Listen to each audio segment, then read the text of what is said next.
Welcome once again to the Real Estate Titans podcast. I'm your host, Frank Ray, here with, Katie Lewis in the house. And our Titan of the day, we have Tom Rapisarda. He is with Rapisarda Real Estate here in Vacaville, California. You're based out of Vacaville, right, Tom? Is that your born and raised here? Born and raised. There you go.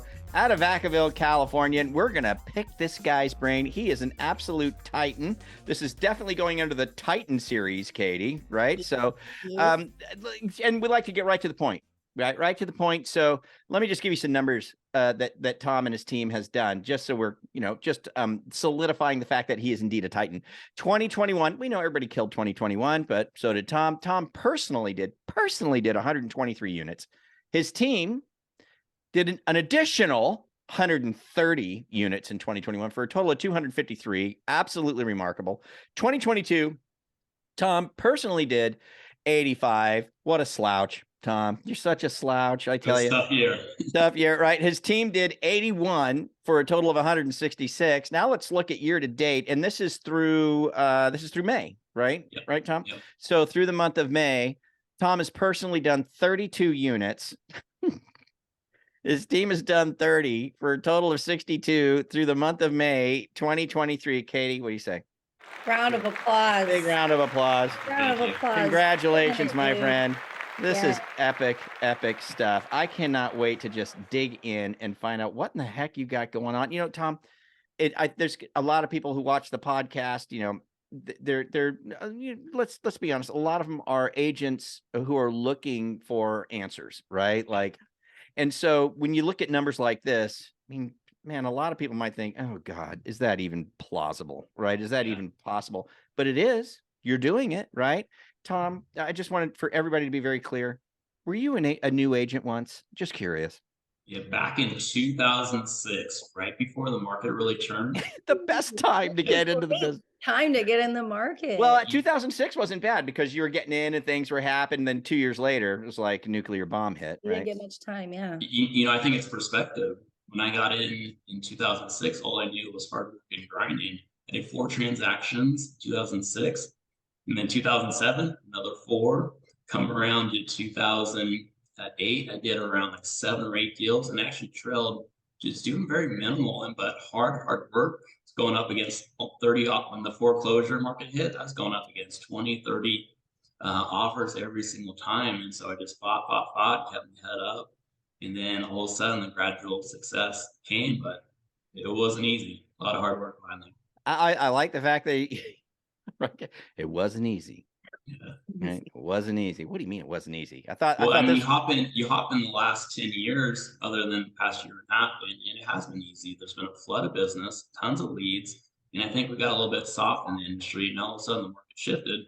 What are we doing? We either shift with market and our business goes way down, or we got to work twice as hard right now to get back up on top. And even right now when the business is slower, I'm telling my team, let's work twice as hard right now. When you start seeing those rates drop, all of a sudden what's going to happen? Your business is going to be booming.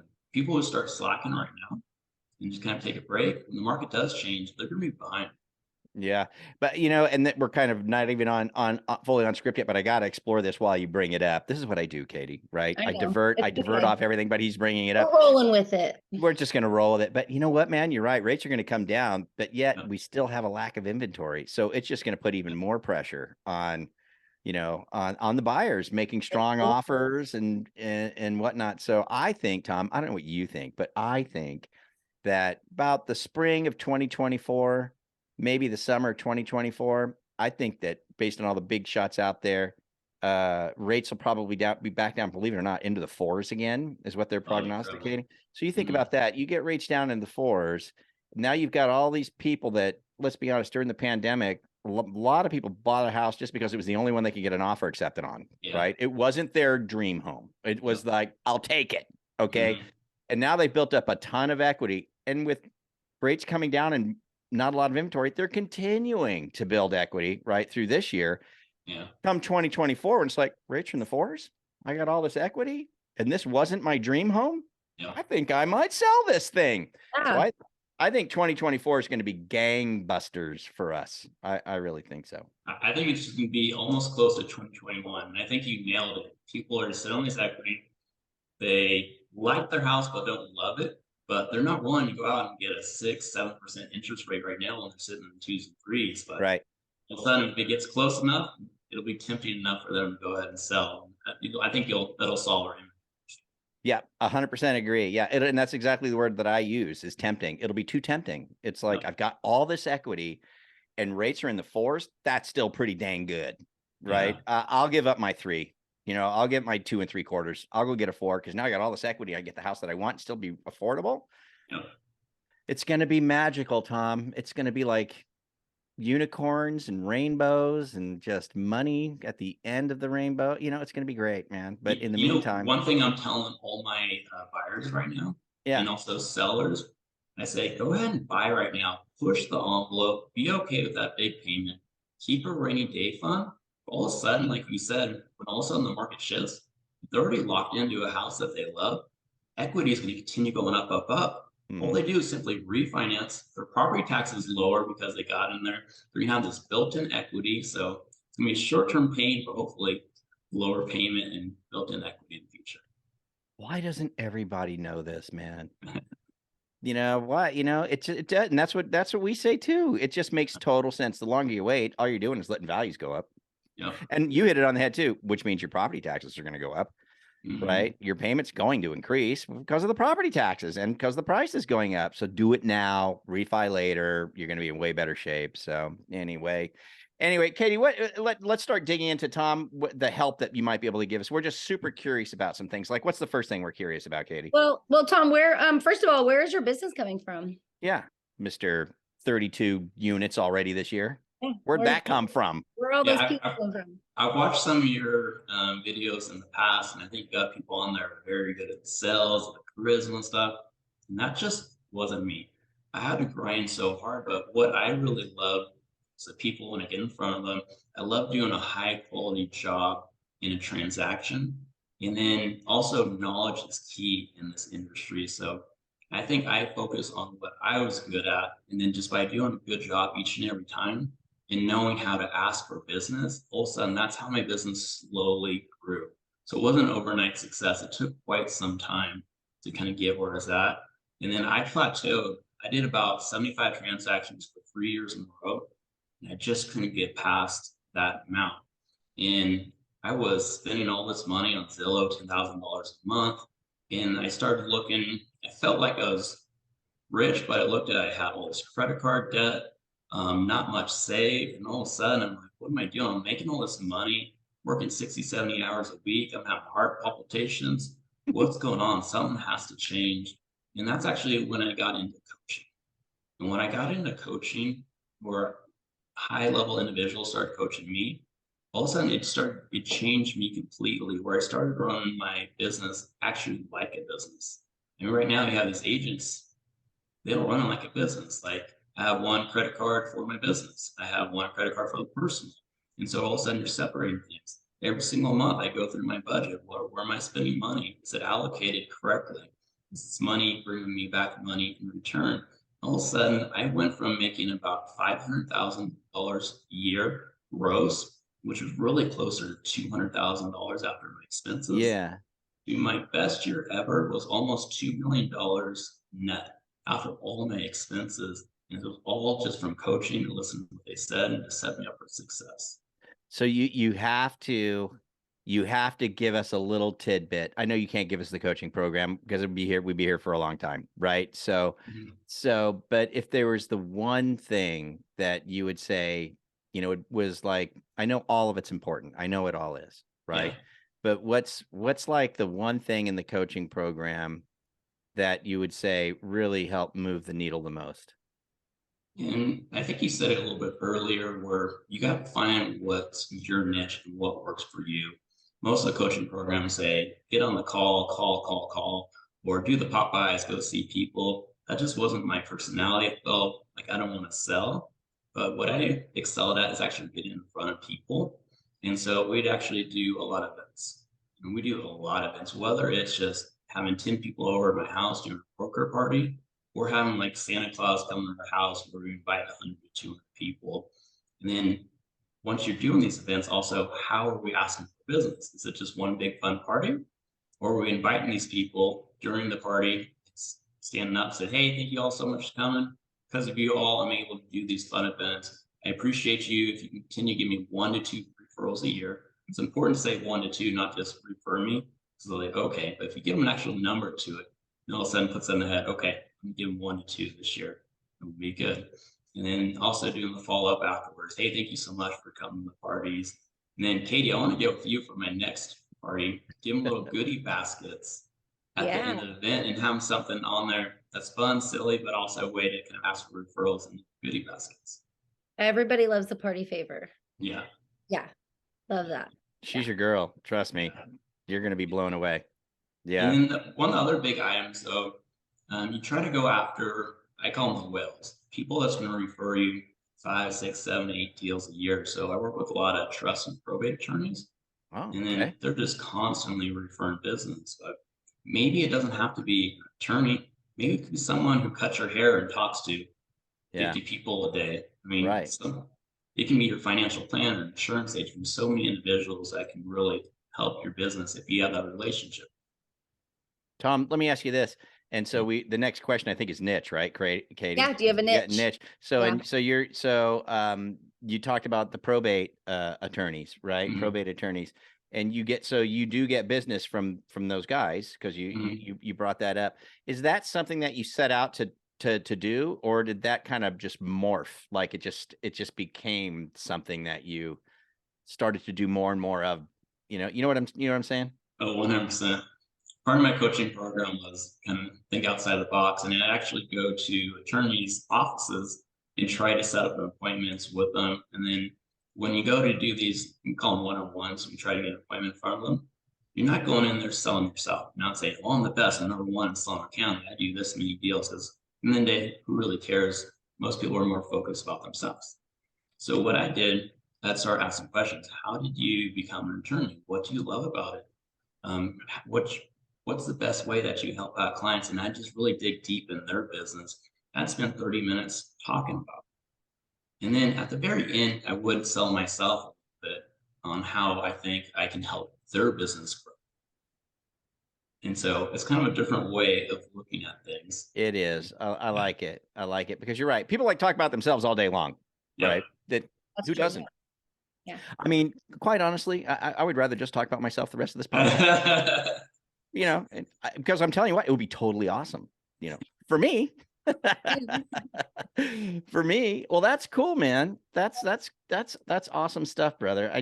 I feel like there was something that you said in the very beginning. Oh, I know what it was.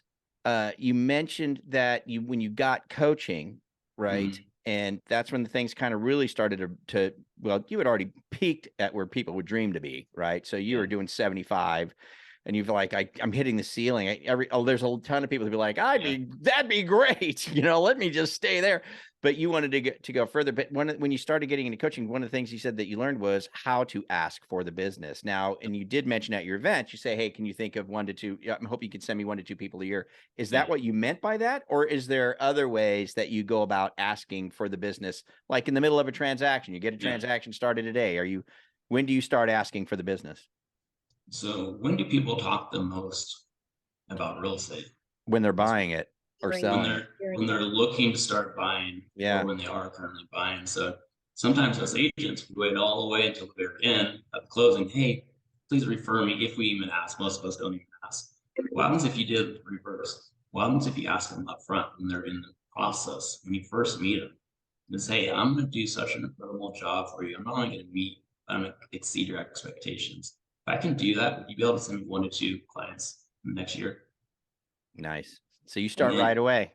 Right away. And then you don't stop there, though. You also ask every time you get good news pops up. Maybe you just got your offer accepted.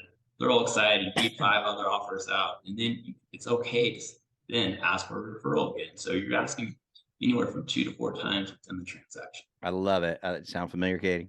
Yes, it does. Yes, it does. It does. Oh, we love it. Tom, you are right in our wheelhouse, my friend. I got to tell you, I like how you said too, like when something exciting happens or something really cool happens, and then that's probably a good time to ask for it. But I'm just going to joke around here. I'm going to divert just a minute. But I got to ask, are you a fan of the movie The Three Amigos?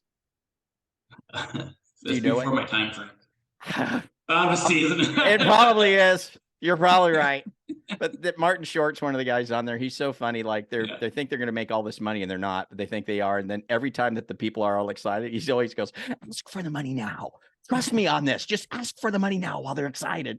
But it's true though. There's some truth to that, right? You get a good moment or whatever. Hey man, don't forget, man, if you know anybody that's maybe looking to buy or sell, I'd really appreciate it if you send them our way. Is anybody you can think of right now by chance? Right. It's a great. Don't you guys ever notice that your wives or your girlfriends ask you to do something when you're in a good mood? Nobody asks you to do a honey-do list when you're in a crappy mood, right? Wait a second. It's like the oldest trick in the book, guys. Good to know, Katie. Thank you very much.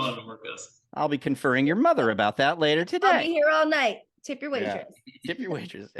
I said, I'll be conferring with your mother about that. For those of you who don't know, Katie is my daughter. So, that wasn't a mom joke. We'll deny everything. They're probably thinking, Frank, what a butthole that guy is.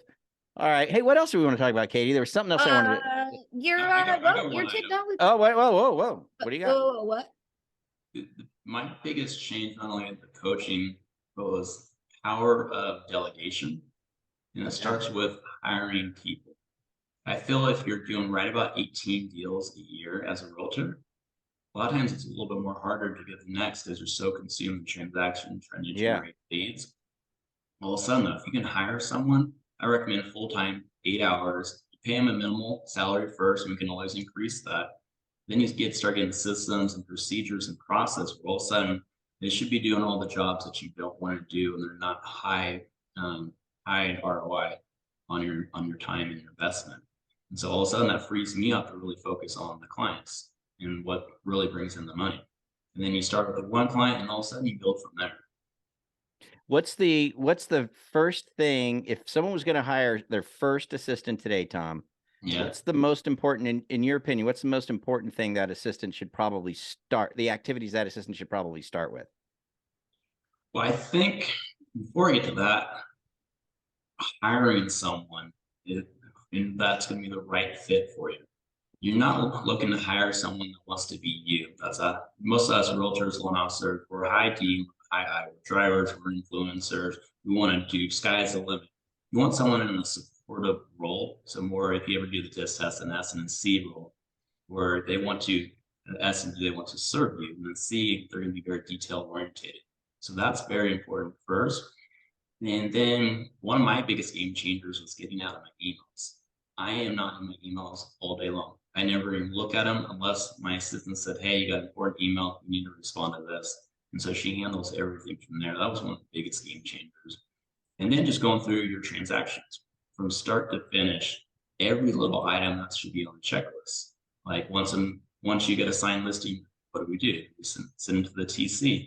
Do we need to send the sell and exclude the house on the open market? Do we need to order coming soon sign? Do we need to put it on Zillow? So we just have a laundry list of checklists, and you have clear instructions on what they're supposed to be doing following those instructions. Tom, do you have any difficulty with, or did you ever have any difficulty with when you brought on that team member? I would imagine that team member is going to be engaging with the buyers and the sellers throughout the transaction. Was there ever any issues with that?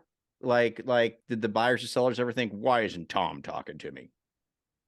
I think that's a common fear with a lot of agents. And that's why I think a lot of agents don't get that assistant. But you need to do the proper, as an agent, we need to do the proper handoff to the staff.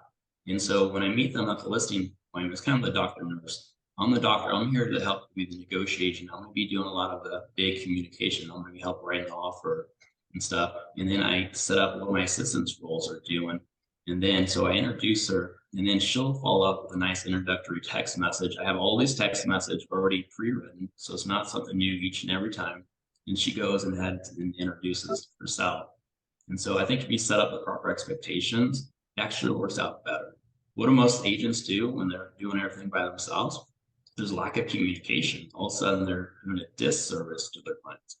I had way better communication after I started getting staffing than when I was doing those 75 transactions years. I couldn't do it all. I got to ask you about, I love the fact that you got somebody checking your emails, right?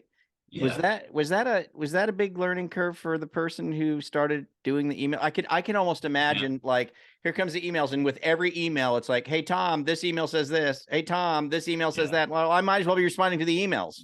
You know, like what was it like that at the very beginning, and then the person got to understand how you respond or what a normal response would be? I think that would be an interesting thing to teach somebody, or, you know. I mean, to be honest, it was an extremely smooth transition. What's half of our emails? I mean, half of it's junk in there. And then a lot of it's transactional related. Or is it, if it's a private email, okay, we'll just mark it. So, but that's actually pretty easy to do. If there's ever a question, shoot me a quick text, give me a call, and we'll try to answer it. But it took probably 2 to 3 weeks for my assistant to get that one. Interesting. Katie, make a note that you're going to start doing my emails after this podcast. Just, I want you to know. I'll get right on that. Yeah. But dude, that's cool. That's awesome. So, hey, Tom, when you hired your assistant, was it something that you went to like a business partner or a friend, or, you know, ask for a referral, or did you put like an ad out there just looking for someone with a description? Yeah, every time we do like an Indeed ad, even social media ads, typically it's not the right fit. I normally like asking people that already know, like, and trust. That includes your clients. Give your clients calls, and it's a nice way to reach out. Hey, Katie, how's the house? Everything. Say, hey, I'm looking for a new assistant. Do you know anyone? People like to help people. They feel valued. It gives you a reason to call. So I've gotten some of my best employees just by asking. Cool. Good question. Yeah. Right. What's next, Katie? Are we going to get into tech stuff? Because I want to hear this. Yeah. Well, the next question is, do you have a favorite tech platform? For CRM, so we have quite a few that we use. So for the CRM, we're big into Boomtown, and it's just, if you know what is it? I didn't quite hear that. What was it? Boomtown. Boomtown. Okay. Yeah. It's probably the #1 website for teams, and I'm not very tech savvy myself, so I have one of my employees that handles all that. Right. But it's a way where any type of lead you get, it integrates to the system. And now all of a sudden we mark it with this hot, nurture, or watch, and we kind of categorize it, or pending, close. And then we're able to set up to-dos, put in detailed notes. You're able to track the calls, text messages, emails. You can set up campaigns for them, and it just does so much. And then, as being the team leader, I have my team leader do it now, but she goes through there and making sure agents actually following up with people, has the proper notes, and really trying to get tightened up in the leads. What I found in the beginning, we're buying leads. I had just too many leads. We'd go into an agent that have 1,000 to 3,000 leads. How are you going to manage that many leads at a high level? So what we're trying to do now is shrink up the lead count. We want at all times at least 10 hot clients, 40 nurture, where they're going to be looking to buy in the next 30 to 90 days. And then we have a bunch of watches, but we really want to hyper focus on the hots who are ready to buy now, and then the nurturers. And if you shrink it up, so much more easy to manage. Does Boomtown allow you to do that? Basically sort them that way? Yeah. Campaigns. Oh yeah. How many, like, what I hear from you and most of the other Titans is that most of the business comes from, you know, referral, you know, that type of a thing, right? But yet, we also hear this, like, well, we've got all these leads come in. So, I mean, and what I'm imagining these leads are coming in from are from things that are happening with Boomtown. I'm a little familiar with Boomtown. I know there's some advertising that goes on to draw people through, you know, into websites and bring them into the system. I'm just very curious, and I don't know if you track this, but based on the coaching you're doing, they probably are sticklers for tracking as well. But do you I mean, what's your, like, out of the leads that aren't relational, right? The deals that come through that aren't referrals, that aren't relational, that are just internet generated advertising, whatever it is. Yeah. What's your conversion ratio on closing those things? How many, yeah. It's very minimal on like a boomtown lead. It's not a high quality lead, but it's about a 2 to 3% conversion rate. However, if you look at it as looking to recruit people, it's a way to get people on your team. So I have right now four buyers agents and one showing assistant. And so it's a way for them to get leads and start building their database and also get over caller lines. So they start actually learning how to call, they're building their database. Some of these leads can take 6, 9, 12 months to close if they ever close at all. Right. But it's a numbers game for the day. And for my business, I do probably 99% warm business. So what, 0.99% what business? Warm business. Warm referral, relational. Yeah. Oh, yeah. That totally. Yeah. Totally get that. What else we got, Katie? Let's see. How do you stay top of mind with your database? Yeah. So you said you do parties. Do you do anything else? Do you do mailers? Do you do emails? Do you do phone calls? What do you do? Calling, texting. I still do old school letters. Do you lick the envelope letter? Stick it in the mail? Yeah, every single month. So I change it up every single month. Like this past month, I did a vendor list. So I have over 100 vendors. And so when I meet on my one-on-ones with vendors, say, hey, I'm going to add you to my vendor list. So it's a way for me to connect with my VIPs to add them. And then I send it out to about 700 people in my database.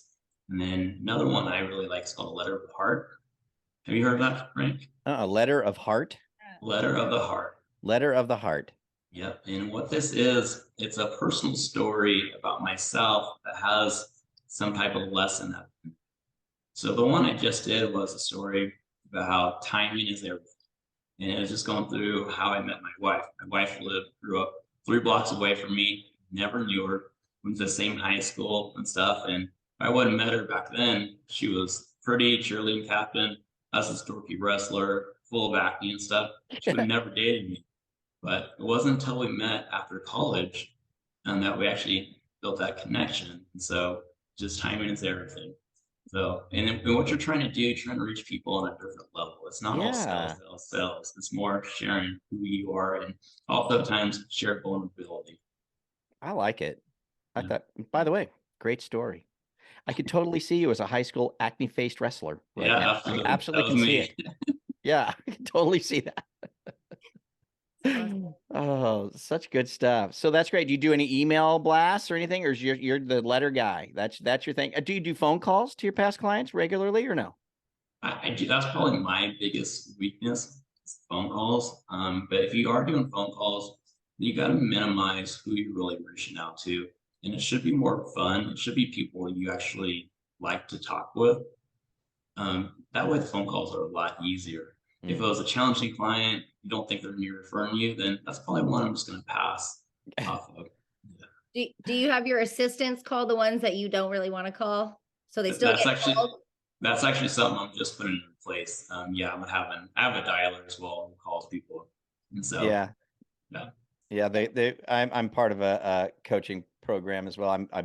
I do a 30-minute Zoom call Monday through Thursday for the Mortgage Marketing Animals. And I'm the host of this. It's called the Loan Officer Breakfast Club. And one of the things that comes out the most is when it comes to calling past clients.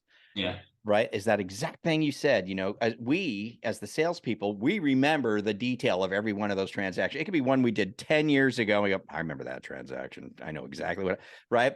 But when they have someone else calling and they call it the Dr. Butler script, right? And it's just, they say it's so much easier sometimes just to have an assistant make those calls because they have no preconceived notions of anything. They don't know anything. And a lot of times the people that we think, maybe they're thinking, I'll never use that guy again. Maybe they're not even thinking that way. They're not thinking that way at all. And so when the assistant makes the call, a lot of times we've heard over and over again in the coaching program that I would have never believed this person would have said, yeah, I need another deal or I got a referral. I would have never believed it, but my assistant made the call. Yeah. And so it all worked out. So yeah, I totally get it, man. One of my biggest raving fans referred me 10, 15 deals was someone like, oh my God, I think she hated me. And the transaction went okay, but there's no connection. And all of a sudden, business after business. So you're 100% correct. You never know. Yeah. If you jump back to technology, so I told you about my CRM. Yeah. The other one The other one's really a game changer. It's called Sisu. Sisu. Yeah, SISU.co. Okay. And that's how I manage all my transactions. And I can actually show you if you want to. If you want to. Yeah, it's okay. Don't do Okay. it. We'll just let them look for themselves. Yeah, Yeah. it's Cool this goes out on audio. The primarily consumption of this is literally going to be iTunes, Spotify, that kind of a thing. Okay. So just visualize this, Tom. Walk us through it mentally. Okay. So basically you hire a new employee. Instead of you having to train every little aspect of it, we have the program Sisu, where it lays out every single step for a seller, every single step for a buyer. And you're able to record videos for every single step. Could be something as once a contract's accepted, sending out cookies to the client. And you have a short little video. How do you send cookies and how to do it properly? And so it just walks you through every single step. And so I have a bigger staff right now. And so I can see who has to do this item. And then they have to check it off, whether it's been done, in progress, completed. So love it. Sisu. Yeah. So you can build your own training manuals in there, essentially. So when you bring on new team members, it's like, great, go through the course, right? Is it also so like if they get stuck on something, they can just search a keyword and oh, there's what I need, and then I can just no, it's for every transaction we go through our steps. So like on my buy side, I have 100 steps, and probably similar on the seller. So it should just go in the proper order as well. It'll be like pre-steps, post-steps, it'll be marketing. So I do have it categorized. Very cool. Yeah. Sisu. Did you record most of those videos? I record none of the videos. No, that's not my highest and best use. Right. So one of your team members. Yeah, exactly. Yep. Yeah, I love it. I love it.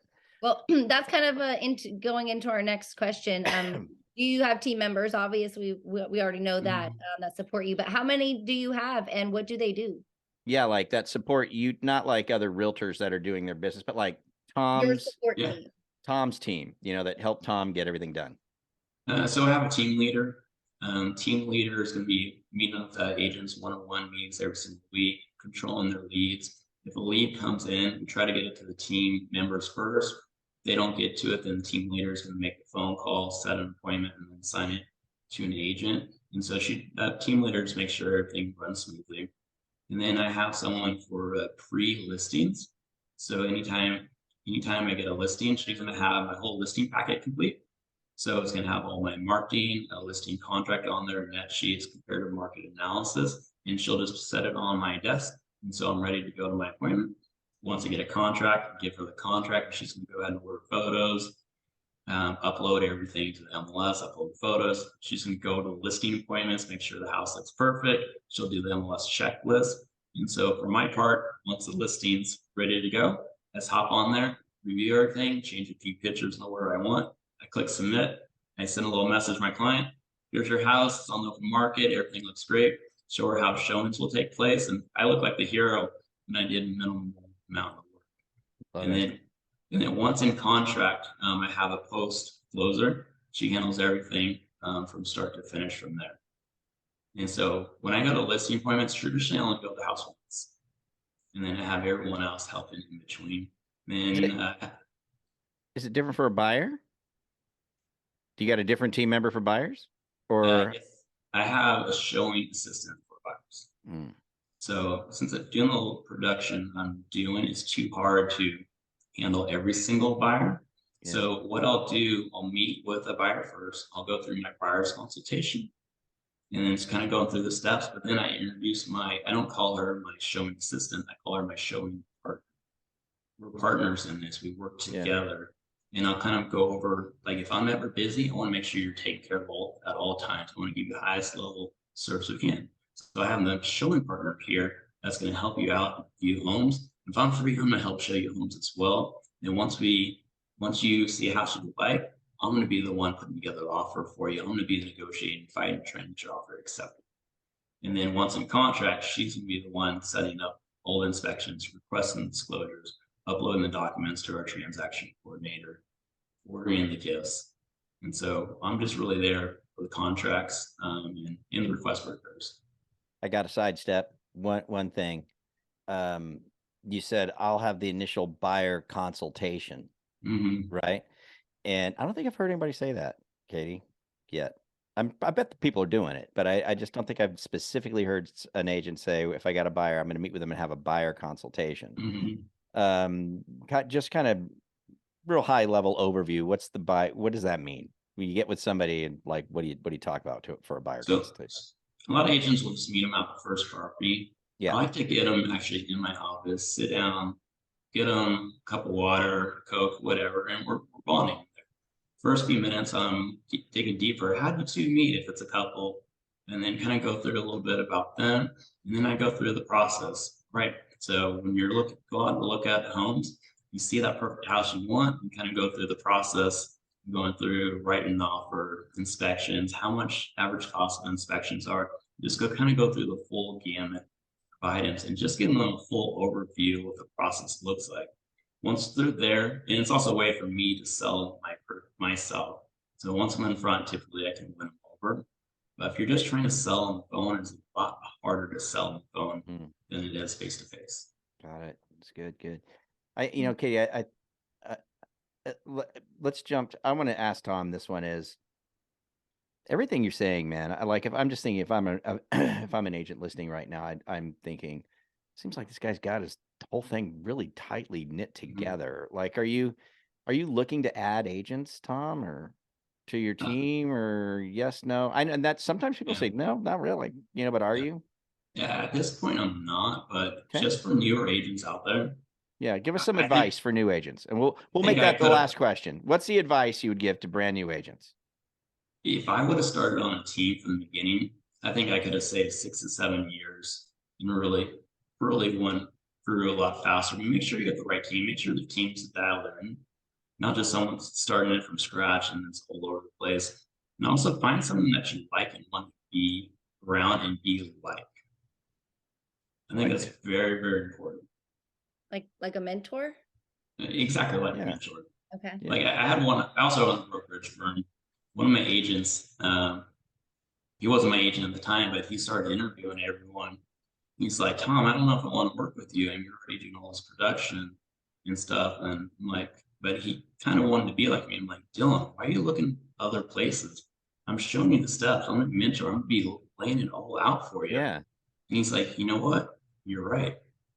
And then even me being an owner broker and having agents underneath me, you can learn from someone who is just a sales manager, or you can learn from someone who's actually in the dirt, working hard and actually coming up with new ideas, adapting the market. I mean, this market's ever changing. I'm ever changing with it. Love it. Good stuff. Great advice. All right. Let's wrap this thing. Okay, what do you got? Well, because we're closing it, but I just want to know for the people out there, what areas are you serving, right? And how can buyers and sellers, potentially get a hold of you if they're looking for you? Oh, best question of the day. Right? Saved it for last. Yeah. And this actually advice for other people. I hyper-focus in Solano County. When they started going like Sacramento, new agent, I went everywhere. What happened when I go up to Sacramento? It's going to take me 30, 45 minutes to go there. I knew nothing about the area. I'm getting lost. I don't know any schools, anything. And all of a sudden, I'm showing them homes and I have to drive all the way back. So my drive time is an hour. I was doing a disservice because I didn't know the areas. So I hyper focus. I do probably 80% of my business in Vacaville. And then also we'll cover Fairfield, Sassoon, Winters, and Dixon, but very tight knit area. And just give me a call, 707-592-2852. I'll take it. So great. Beautiful. Beautiful beautiful podcast. You're a true Titan, Tom. Unbelievable. Thanks for having me on here. Oh, dude. Thank you, Katie. Yeah. Great pleasure. We're looking forward to grabbing lunch with you. Maybe not next week, the week after. We definitely want to connect you with Katie with the stuff we were talking about. But Katie sounds like a superstar herself. She is. Yeah. Well, that's why I have her here. That's why I have her. They'd rather look at Katie than me. That's for sure. Keep me around. Yeah. I say the same about my wife. Everyone rather look at her than me. Right. That's Tom, thanks so much. Stick around. Don't go. I'm going to say our goodbyes, but don't go. So, okay. Hey, we're going to get out of here, guys. Thanks for tuning in once again to the Real Estate Titans podcast. It was a pleasure talking to Tom. Such a Titan, such great stuff. I hope you enjoyed it. I hope you got a lot out of it. Do us a favor. Subscribe if you're meeting us for the first time. You always get notified when we have a new podcast come out. We do them all the time, quite a bit. What? Do it. Do it. Just do it. And if you would like to be on the podcast, you might be able to get on here. It depends. You got to have a chat first with our team member, Bill Crossan. You can reach him at 707-220-1444. With that, we'll get out of here and see you next time on the Real Estate Titans podcast. We'll see you. Adios. Goodbye. Bye, everyone. All right, Tom, don't go anywhere. You have a great voice, man. Thanks, man. So this is what we always do at the end of the podcast. We tell you a joke. You ready? You ready? It's a joke. It's a joke. Katie's gonna tell you a joke. Okay, ready? Okay. What's a DJ's favorite pizza sauce or pizza topping? A DJ's favorite pizza topping. Pizza topping? What? Marinara. That's actually good. That's great. It's gonna be a bad joke, and I had to laugh. So 1 to 5. 1 to 5, Tom. What would you say? 1 to 5. How would you rate it? I thought everything went extremely well. Great questions, everything. No, the joke. The joke. Oh, I agree. A 4. A Normally, 4? I don't laugh at jokes, so I thought it was good. Oh, there you go. Yeah. We've never. You'll repeat to your children, then it's a good one. Yeah. If See, it was dirtier, I would have been given a 5.